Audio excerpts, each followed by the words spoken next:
What's up, guys? Welcome back to the channel. Now, there's a couple of topics that I wanted to go over today. There's a couple things that I wanted to speak about today. We have a new NOSFERATU trailer that dropped today.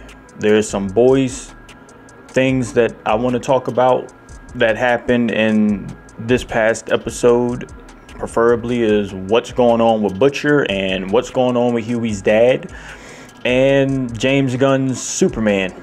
There have been some set leaks that have shown the actual Superman suit in its entirety, and I wanted to talk about it. So if you are not subscribed, please subscribe to the channel, turn your bell notifications on, and tune in, because we talk about movie, game news, and just in general entertainment news. So the first topic that I wanted to get into today was what the hell is going on with Butcher? And where is this leading to? What storyline are they going with? Because if you guys are familiar with The Boys, it's a loose adaptation from the graphic novels that predate the show.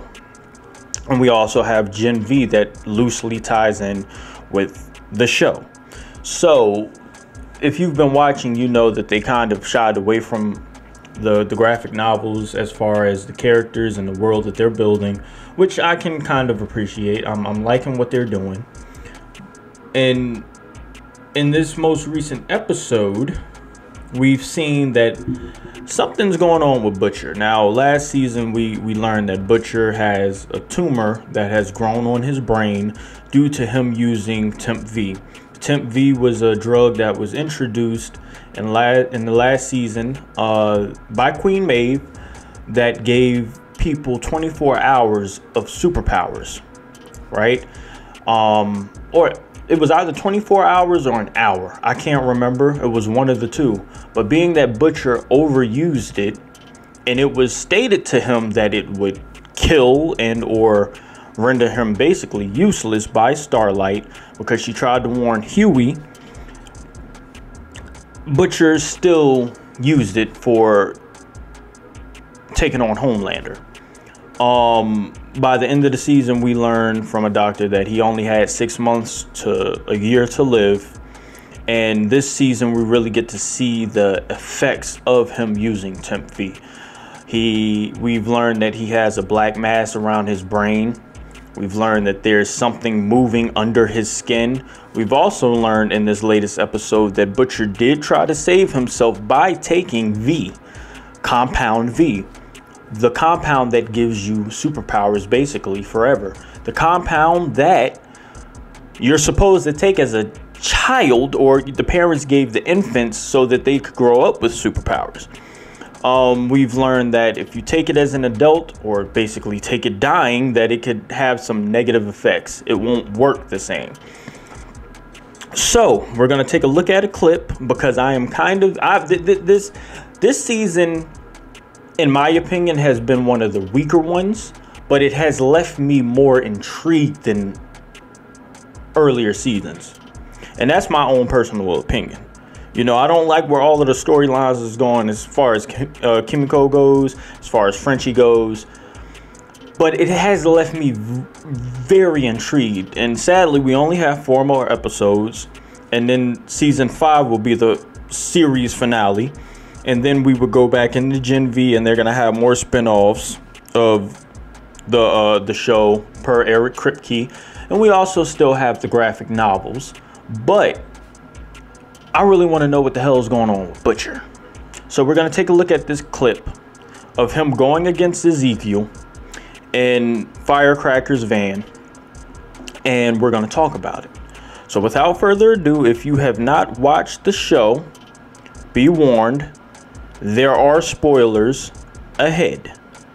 So click off and go watch the show if you haven't watched it, because again, there are spoilers ahead. So let's go ahead and watch this. We're not going to be able to watch the full clip because YouTube will have some shit to say about the video. So we're going to kind of fast forward to here.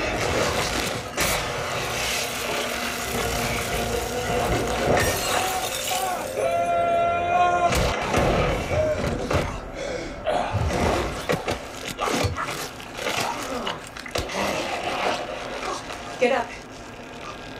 Come on, get up. Come on, Billy. You don't get to quit. Get up.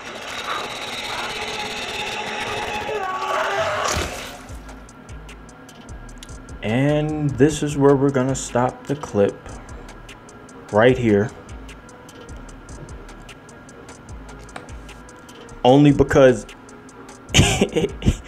anytime further than that, the video will probably get just taken down because of YouTube's guidelines. So what happened was Frenchie broke into Firecracker's RV to try to find some dirt on her because of everything that happened with Starlight.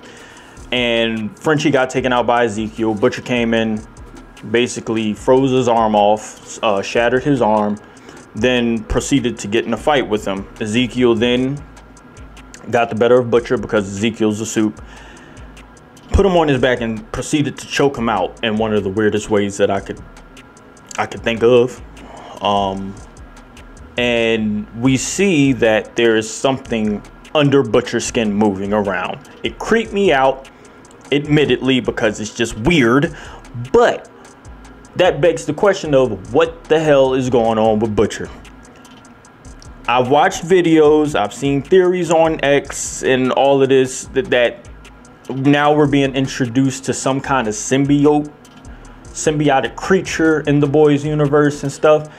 And I don't think that's what's going on per se. I don't think we're gonna have like some kind of Venom or Carnage-like creature that takes over Butcher and fights on his behalf.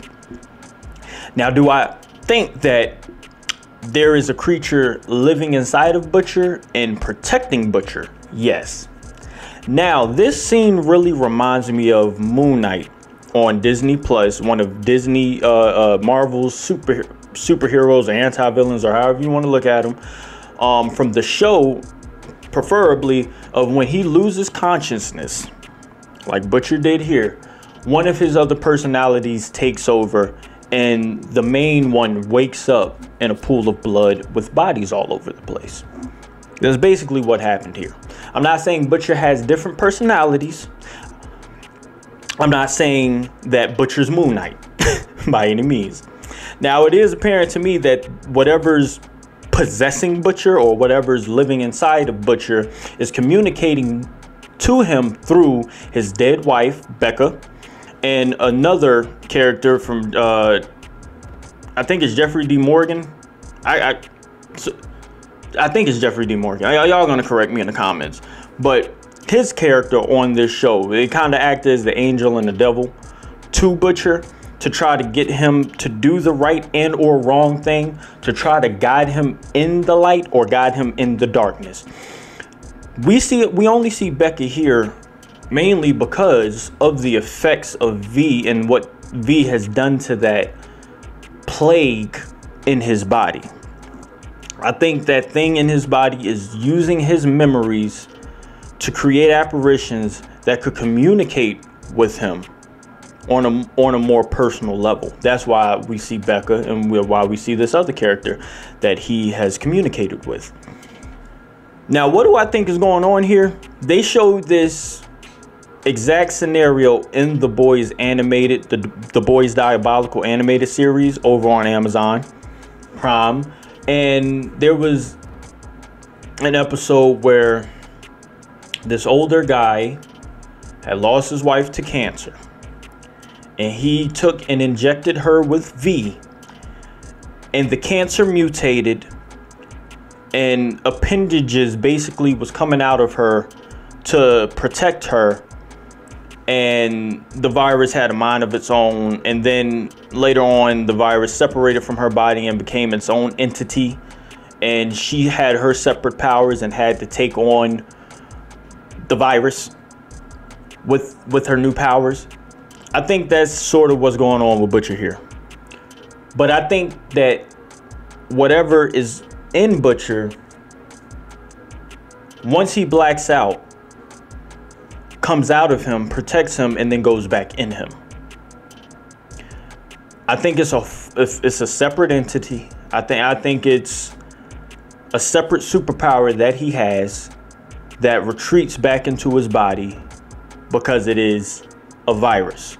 It is a plague. It is something that must live off of him to survive up until it gets its full, up until it's at its full power.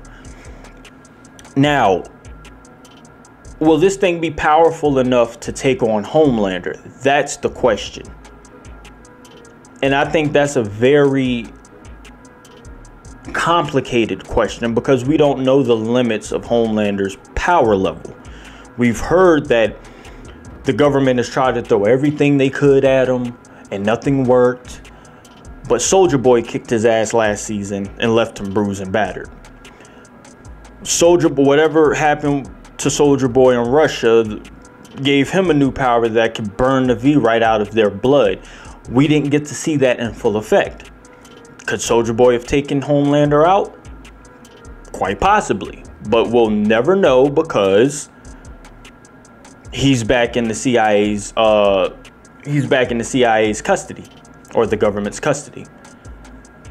So will this thing be able to stop Homelander? I don't know. I'm hoping it does. Maybe this series will end with Homelander dying at Butcher's hand, and then whatever this thing is controlling Butcher, the boys will have to stop Butcher. Who the hell knows what's going on? That's why we have some more episodes. That's why we have a whole nother season that comes out. I hope this storyline with Butcher doesn't end this season because we have 4 episodes left and it's not fully fleshed out.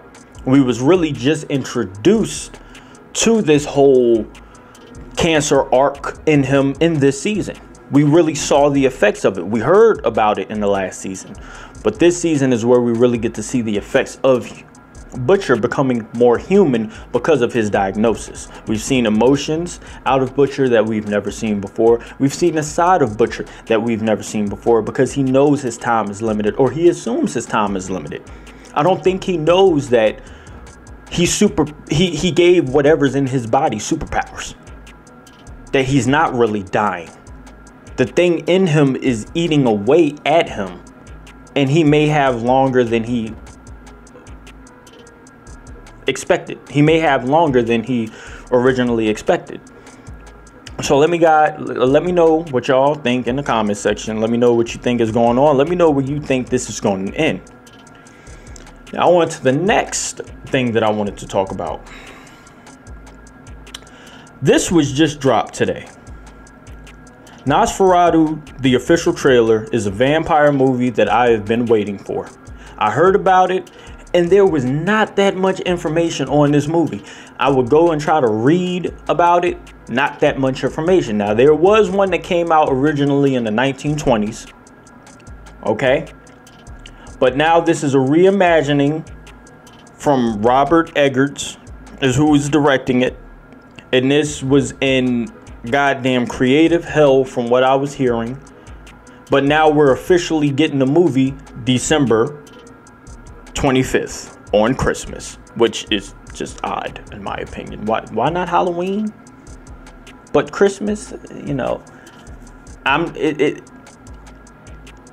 you're wondering what the goddamn box office is going to be because people aren't really worried about going to the movies on Christmas. So we're going to take a look at the trailer, give you my reaction, then we're going to talk about it a little bit. So let's go. Come to me. Come to me. Hey, Michael. Come to me. The fuck? Professor. My dreams grow darker. Does evil come from within us? Or from beyond? Oh, William Dafoe. I love seeing William Dafoe and stuff. And you know, generally, if he's in something, it's going to be pretty good. He doesn't really take bad scripts. He is coming. The fuck? He is coming. He is coming to us.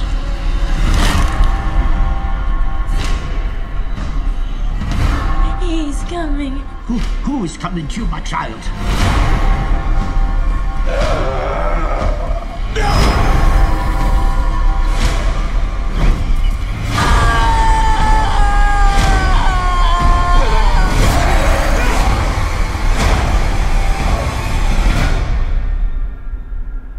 We are here encountering the vampire.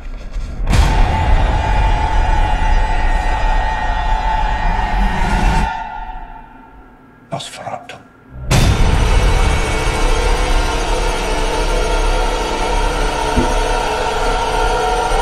Okay. I can already tell that a lot of this is gonna making my skin crawl, because why did dude bite a pigeon? I'm from New York, okay? Them pigeons, we call them disease monkeys, flying disease rats, rats with wings. Why would you bite it? Okay. Now let's just go ahead and talk about the cinematography, because the cinematography look off the chain. I'm loving the noir vibe that I'm getting from it. I'm loving the gothic terror. I'm liking it. I'm liking it. Now I'm a little concerned. I am a little concerned because now we're gonna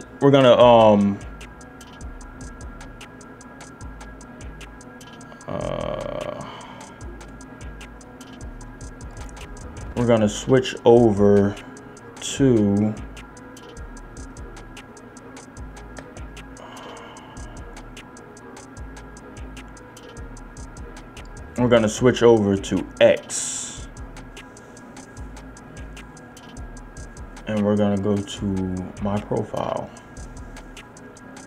And if you're not following me on X, go ahead and follow me on X. I do upload or repost pictures and information that has to do with these movies and games that are coming out. But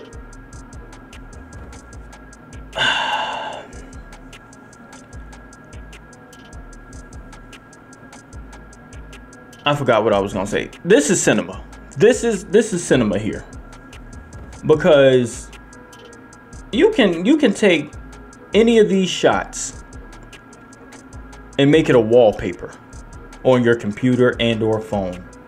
You really get a feel for the mood in the movie from looking at a lot of these pictures. And this is what Robert Eggers has directed and or written in the past. The Witch, The Lighthouse, which is another great movie. If you have not seen The Lighthouse, check it out.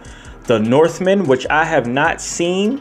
I have the freaking Blu-ray and I have yet to watch The Northman. And NOSFERATU, which is coming out later this year.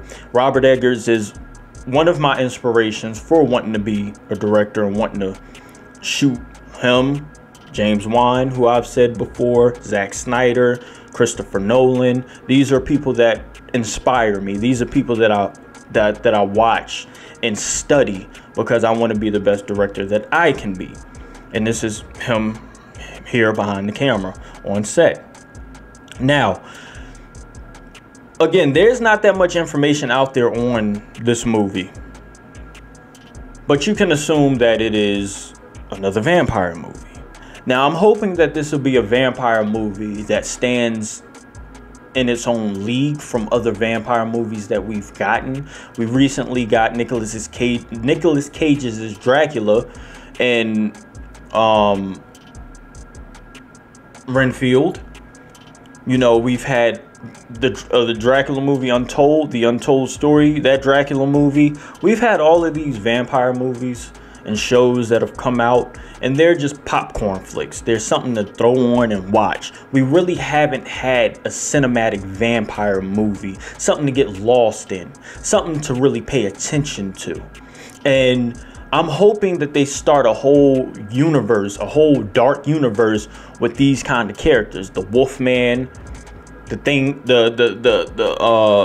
now this could lead into Dracula. You know, this is Frankenstein. This could lead into a bunch of different films with this same cinematic vibe. that will be successful and that will have people wanting more. So I'm looking forward to this. This is my most anticipated of 2024. Okay, into 2025, because this will basically be leading into 2025. This isn't really a 2024 movie, because around that time people aren't really going to be worried about what's in the movies. They're going to be with their families, opening gifts, spending time together. It's a new year, so they'll be leading the new year getting drunk mostly. Now, another thing that I did want to talk about is something that we've passed on the timeline. And it is James Gunn's Superman movie. And I've been very vocal on this channel about how I feel about that. And I will tell you again, I am a Zack Snyder fan. I do like his visual storytelling. His movies, they do have a lot of plot holes, and his writing could be a lot better. But that's only down to the people that he hires to screenwrite his movies. He's a director. He writes, he adds his input. Yes, of course, but he is mostly a visual storyteller. That's what directors are. They tell their stories through the visual aspect of that story. Now, James Gunn is someone that I've been very vocal about on this channel. His movies, The Guardians of the Galaxy, Brightburn, his movies, I've been very vocal. And he's done other movies. Those aren't the only movies that he's done. He's now CEO of DC Studios. He's running the show. And I've been very vocal about that. Do I think they should have gotten someone with experience running a whole studio? Yes. Do I think he could do a good job running said studio? No. His priorities, from what I have seen, are a mess. They're a mess.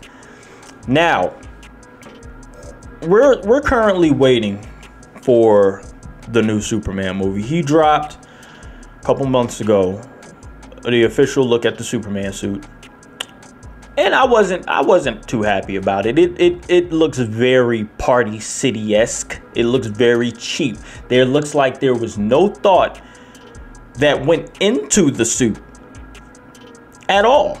He teased the symbol, then we got the actual suit, and I was very underwhelmed. Now, me personally, I like the CW's version of the Superman suit. And I like Zack Snyder's version of the Superman suit. And I only like the CW's version is because it looks very high quality for what CW has given us before.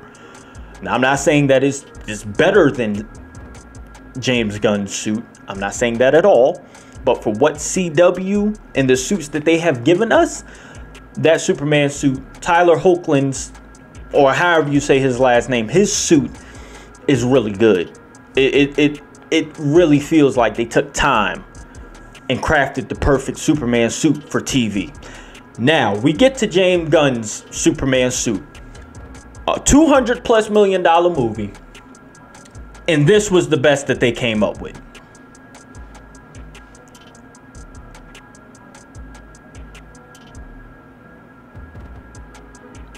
Now, I will give y'all this. We have not seen it on the screen or with post-production added to it, with post-effects added to it, with the right lighting, the shadows. We haven't seen it. But this is the suit. And people are losing their minds about it in the most positive way. And people wonder why we get lazy fucking movies. We get lazy looking fucking movies. And this is why. This is something so minor that you could, if you don't like it, be vocal about it. Be honest about it. This is something so minor that they could fix. And then people are like, oh, well, why does the movie look like this or suck like this? And you have all of this money for effects and it looks like a video game. This is why, because you allow this type of shit. This suit looks bad. For a $200 million movie, this suit looks bad. It looks terrible. There was no thought that went into this suit whatsoever. This looks like the new 52 version. This looks like the new age Superman suit version. It looks bad. There was no thought that the goddamn underwear on the outside of the suit looks terrible. There are some things that should not translate from comic books and video games to live action, and the underwear on the outside was one of them goddamn things. Now, I've been wanting to scream, stay authentic, follow the comic books. There are some things that I have said that you can change, and directors have their, but this looks fucking stupid. This was a cosplay suit right here. And that suit looked better than that one. A $200 million fucking movie. And this is the best that they could come up with. It looks like the motherfucker went to Party City and got it off the shelf. It was an Amazon order and he got it in 2 days. He went on Etsy and got the cheapest one he could find. James Gunn's grandmother made that shit in her basement. It looks terrible. I'm sorry. I'm being completely honest. And it's a personal opinion of mine. And if you don't like it, I don't give a fuck. But the suit doesn't look good at all. Zack Snyder's suit looked a lot better than this. I will admit his suit had a darker tone to it. It could have been a tad brighter. But the suit looked more... It looked like more thought went into it. It looked like more care went into it. It looked like more passion went into it. This is a Six Flags suit from an actor from Six Flags.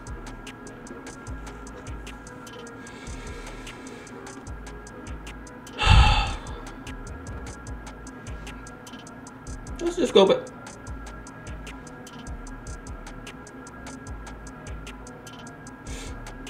And that's okay.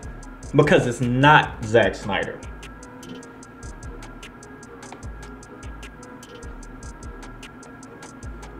Look at how loose fitting. And David Cornsweet is I think that's how you say his name, is a big guy. Dude's like 6'4". He put on a lot of, because he was a very skinny actor. He put on a lot of muscle for this role. Showcase that. Show us all of that hard work that this actor put into the role. And this shit is baggy as hell. Look at right here in his midsection how loose it is. Mr. Terrific's costume looks better than that. And granted, it's mostly leather. But this is your main... This is the draw for your movie. People are looking at these leaks.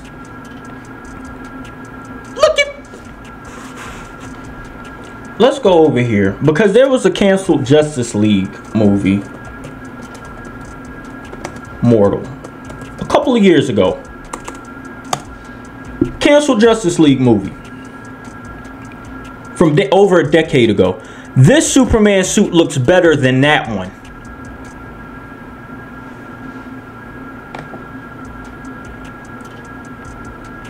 Let's see if I can find a better picture. That Superman suit looks better than what? Really? And Matt Ramos is like, where are the haters now? Dude, I can't stand him because he's such a shill. But it's just like, that's not good. You can be honest and say that that's not good. It doesn't look good. It doesn't look presentable. It looks cheap. And this is what $200 million plus gets you.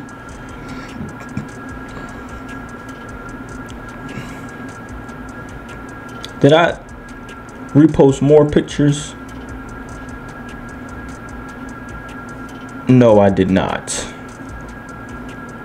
And these all literally dropped today, an hour ago, 2 hours ago. I reposted them immediately.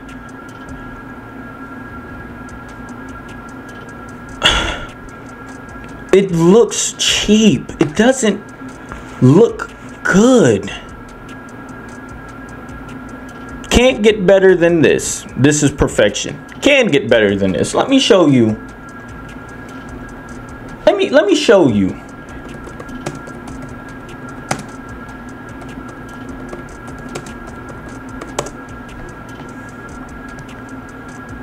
Can get better.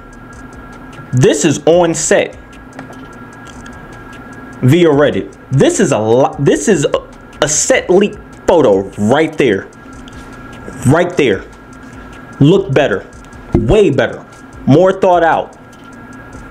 More meticulous. The details. You can see it from here. The details, right? Let's go back here.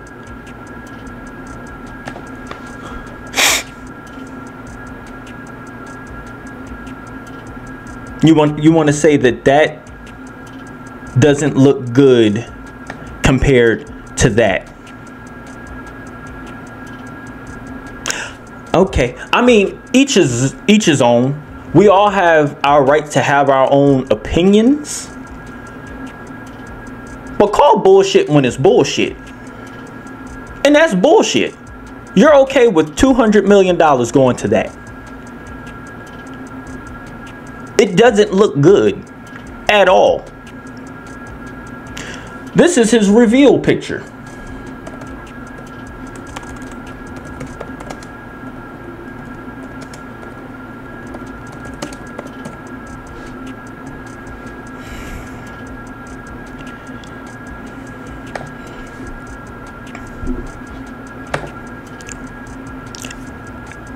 This is his reveal suit right here. It looks beat down. It looks battered, like he's been in a fight, but it still looks terrible. It doesn't. Granted, let me play devil's advocate and be like, we may get two versions of the suit. We may get another version. This may be the homemade suit that Martha Kent made him. Who the hell knows, because we really don't know details on the movie. So I will play devil's advocate and say that. But if this is the dedicated Superman suit for James Gunn's DCU, this looks bad, and I'm afraid to see what the other suits for the other members of the Justice League looks like. Batman, Martian Manhunter, Aquaman, Wonder Woman, Green Lantern. I am afraid, because if it looks anything like this, anything like his Marvel suits for the Guardians of the Galaxy look better than this. I'll give him that. They look better. Granted, it was mostly leather, but it looked better than this. And we have people sitting here, just because it's not Snyder, saying that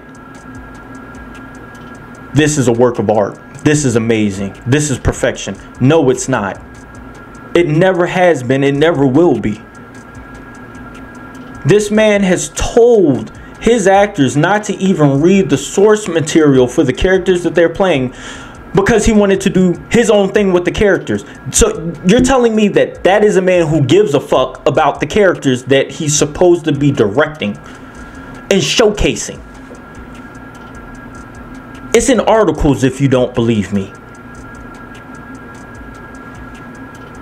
I don't get a good energy from James Gunn. He's full of him. He's too full of himself for me. I've given his movies a shot, and there's some movies by the man I like. I'm not gonna sit here and just completely shit on him. I have some movies on my list by James Gunn, directed by James Gunn, written by James Gunn, that I do enjoy and do like. Just like the whole controversy with Joss Whedon, I have some movies that are directed and written by him that I do like. So I'm not completely shitting on the man for his work. I'm shitting on him for being a lazy businessman, as far as especially one of America's most recognizable characters go. Hell, the world's most recognizable character goes. Superman is world renowned at this point. There is parodies of Superman. Omni-Man, Homelander, Sentry. Okay? You've gotten parodies of Superman. His movie Brightburn was a version of a younger Superman that was evil. So this is a very famous character, and this is the best that you can do as far as his suit goes, the symbol goes. I'm not even talking about how the character's written. It all starts with the suit. The first thing you see is the symbol before you hear a word that comes out of his mouth, and this is the best thing that you could come up with in the 21st century. The character has been around for almost, I think just about 100 years. And when he first came out, that suit looked better than this one. It's lazy. It's nothing wrong with saying that it's lazy. It's lazy. It's bad. It's terrible. Is it room for improvement? Yes, it could be a lot. I think if it was a lot tighter and you took the underwear away, it would be a lot better, because we've grown past the age of where Superman has to wear his underwear on the outside of his briefs. Just saying.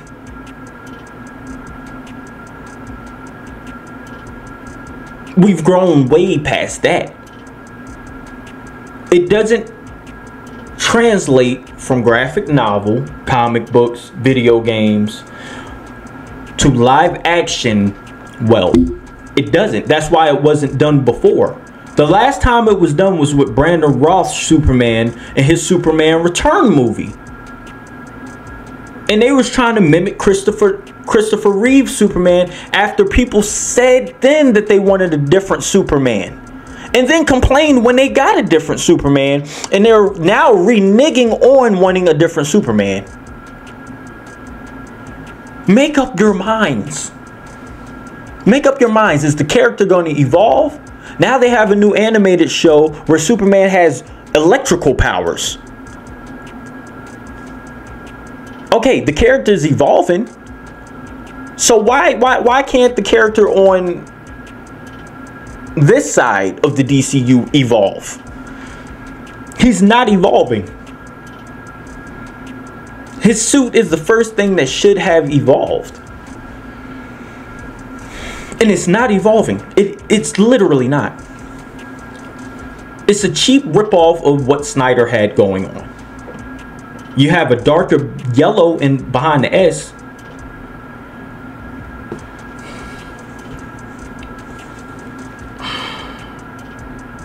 It's probably just me, and I can understand that. I can respect that it's probably just me.